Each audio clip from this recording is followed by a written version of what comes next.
The java.lang.NullPointerException error in Minecraft indicates a problem where the game is trying to use a reference that it's not initialized or points to nothing. To fix it, update Java and Minecraft.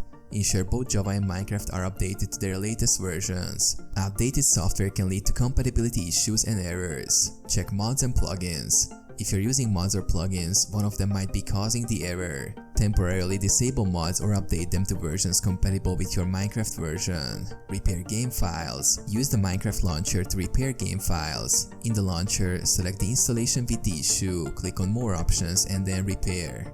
Reset settings. Reset your in-game settings by deleting the configuration files. These files might be corrupted and causing the null pointer exception error. Reinstall Minecraft. If none of the above steps work, try reinstalling Minecraft. Uninstall the game completely, then download and install it again. Check system requirements. Ensure your system meets the minimum requirements to run Minecraft smoothly.